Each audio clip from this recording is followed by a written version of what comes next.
যুক্তরাষ্ট্রে আমি দেখেছি বিশাল বিশাল জাহাজ। আপনারা টাইটানিক জাহাজের নাম শুনেছেন? টাইটানিকেরও 8 গুণ 10 গুণ বড়। সুবহানাল্লাহ কইবেন না? টাইটানিক জাহাজের 8 গুণ 10 গুণ বড় একটা জাহাজ আছে, আইকন অফ দ্য সি। আমি দেখে এসেছি। রয়্যাল ক্যারিবিয়ান দেখে এসেছি। সাগরের সামনে জেটিতে যখন দাঁড়ালাম, জাহাজটা যখন যায়, আমার মনে হচ্ছে একটা শহর, গোটা শহর, the entire city is floating on the water. পুরো একটা শহর মনে হয় পানির উপর দিয়ে ভেসে যাচ্ছে। পড়েন সুবহানাল্লাহ। এই যে আইকন অফ দ্য সি, এই ক্রুজ, এই জাহাজটা, এটার ভিতরে স্টেডিয়াম আছে। কিসের ভিতরে স্টেডিয়াম?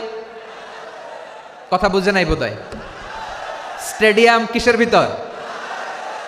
সুইমিং পুল আছে, শপিং মল আছে, রেস্টুরেন্ট আছে, ক্লাব আছে, 3000 4000 রুম বিশিষ্ট, কক্ষ বিশিষ্ট হোটেল আছে। এই সবগুলোর নিয়ে এগুলো চলে সাগরের এই দোলার মধ্যে, জলোচ্ছ্বাসের মধ্যে, এই সাগরের ভেতরে এই জাহাজগুলোর ভাষায় রাখছে কে? বিশাল জাহাজ মালামাল নিয়ে এক মহাদেশ থেকে আরেক মহাদেশে যায়। গত মাসে আমার জাপান সফর ছিল। এই যে বাংলাদেশে যে গাড়িগুলো চালান, বেশিরভাগ গাড়ি আসে কিন্তু জাপান থেকে। হাজার হাজার গাড়ি একটা জাহাজ বহন করতে পারে, হাজার হাজার গাড়ি। এটার সাগরের মধ্যে ভাসাইলো কে? সবাই বলুন, ভাসালো কে? হাজার হাজার গাড়ি নিয়ে জাপানিজ গাড়িগুলো আমাদের চট্টগ্রামের এয়ারপোর্টের বন্দরে ভিড়ে। সূরা আর রহমানে আল্লাহ তাআলা বললেন, ওয়ালাহুল জাওয়ারিল মুনশাআতু ফিল বাহরি কাল আ'লাম ফাবিআইয়ি আলা, সবাই পড়েন, ফাবিআইয়ি আলাই রাব্বিকুমা তুকাযযিবান। পাহাড় সম বড় বড় জাহাজগুলো মাল বোঝাই করে সাগরের মধ্যে ভেসে বেড়ায়। এগুলো দিয়ে মালামাল বহন করা যায়। মানুষরা এক দেশ থেকে আরেক দেশে যায়। এই জাহাজগুলোর সাগরের ভেতরে ভাসায় রাখলো কে? এই আয়াতের ভেতরে আল্লাহ তাআলা সূরাত বানী ইসরাঈলের এই চমৎকার আয়াতের ভেতরে আল্লাহ তাআলা বেসিক্যালি মানব জাতির প্রতি তার 4টি স্পেশাল অনুগ্রহের কথা বলেছেন। কয়টি? 1 নাম্বার, ওয়ালাকাদ কাররামনা বানি আদম। আমি বনি আদমের সম্মান বাড়াইছি। নাকি মুসলমানদের? নাকি মুসল্লিদের? কার সম্মান বাড়িয়েছি? বনি আদমের। তাহলে human dignity, the first part of the verse talks about the human dignity. 2 number অংশ আল্লাহ তাআলা বললেন, ওয়া হামালনাহুম ফিল বাররি ওয়াল বাহর, স্থলে এবং সমুদ্রে আমি তাদের জন্য চলাচলের বাহন দিয়েছি। সুবহানাল্লাহ। তার মানে smooth movement on land and sea, জলে এবং স্থলে যাতে আমরা স্মুথলি মুভ করতে পারি আল্লাহ তাআলা দিয়েছেন। 3 নাম্বার আল্লাহ তাআলা বললেন, ওয়া রাযাকনাহুম মিনাত তাইয়্যিবাত, মানুষের জন্য আমি পবিত্র রিজিকের ব্যবস্থা করেছি। জলে এবং স্থলে যত প্রাণী আছে সবগুলা প্রাণীকে রিজিক দেয় কে? আমাদেরকে রিজিক দেয় কে? সাগরের মাছগুলোকে, বড় বড় তিমি মাছগুলোরে রিজিক দেয় কে? বাতাসের মধ্যে ভেসে বেড়ানো বড় বড় পাখিগুলো, স্ক্যান্ডিনেভিয়ান কান্ট্রি থেকে লক্ষ লক্ষ কোটি কোটি পাখিগুলো যে এক দেশ থেকে আরেক দেশে ট্রান্সফার হয়, এগুলোর রিজিক দেয় কে? রাব্বুল আলামিন বলেন, ওয়ামা মিন দাব্বাতিন ফিল আরদি ইল্লা আলাল্লাহি রিজকুহা ওয়া ইয়ালামু মুস্তাকাররাহা ওয়া মুস্তাওদাআহা কুল্লুম ফি কিতাবিম মুবিন। আল্লাহু আকবার। রাব্বুল আলামিন বলেন, ভূপৃষ্ঠে বিচরণশীল যত প্রাণী আছে সব প্রাণীগুলোকে আমি আল্লাহ আমার নিজের কুদরতে রিজিকের বন্দোবস্ত করি।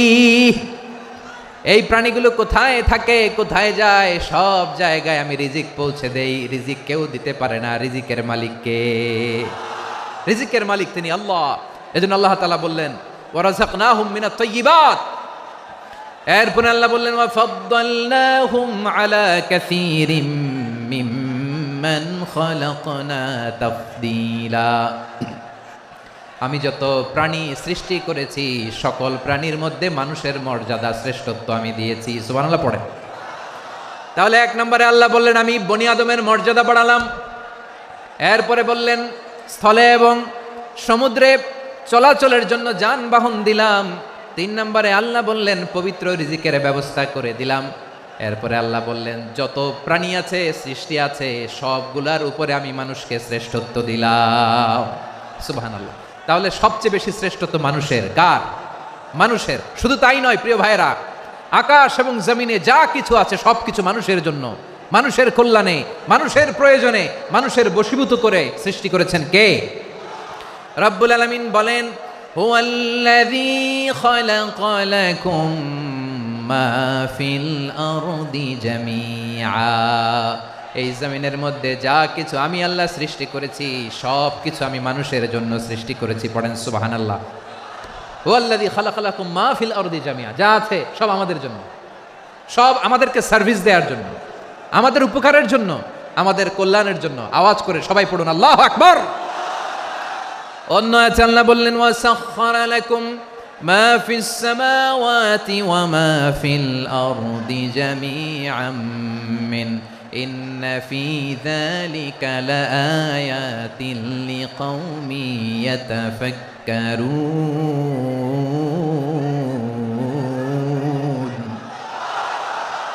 প্রথমে আয়াতে আল্লাহ বললেন, জমিনে যা আছে সব তোমাদের কল্যাণে আমি সৃষ্টি করলাম। এরপরে আল্লাহ বললেন, আকাশেও যা আছে সব তোমাদের জন্য সৃষ্টি করলাম, তোমাদের অনুগত বানিয়ে দিলাম। পড়েন সুবহানাল্লাহ।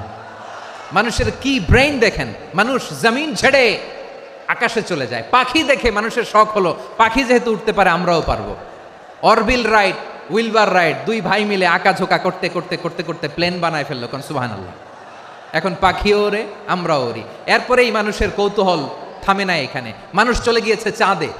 কোথায় গেছে? এখন কিন্তু চাঁদে জমি বিক্রি হয় জানেন। পৃথিবী নিয়ে মারামারি শেষ, রাশিয়া আমেরিকা এখন ধরছে চাঁদ আর মঙ্গল গ্রহ। এখন চাঁদে জমি বিক্রি হয়, মঙ্গলে জমি বিক্রি হয়।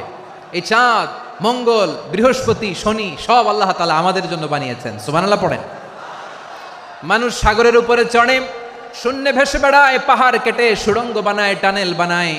মানুষ ব্রডব্যান্ডের লাইন নিয়ে যায় সাগরের ভেতর দিয়ে, এক দেশ থেকে আরেক দেশে, এক মহাদেশ থেকে আরেক মহাদেশে। সুবহানাল্লাহ পড়েন। তার মানে গোটা বিশ্বের সব কিছুর উপরে control, superiority over all creatures, সব কিছুর উপর কন্ট্রোল, মনিটরিং, নিয়ন্ত্রণ, এটা প্রতিষ্ঠা করে দিয়েছে কে? এজন্যই মানুষের শ্রেষ্ঠত্ব। ওয়ালাকাদ কাররামনা বানি আদম, আমি বনি আদমের সম্মান বাড়িয়েছি, মর্যাদা আমি বাড়িয়ে দিয়েছি। এই কারণে, কারণ মানুষ সব কিছুর উপর নিয়ন্ত্রণ নিতে পারে। মানুষকে নিয়ে এই কোরআনের সব আলোচনা, মানুষকে নিয়ে এই কোরআনের সব। তাই কোরআনের কেন্দ্রীয় আলোচ্য বিষয় হচ্ছে মানুষ।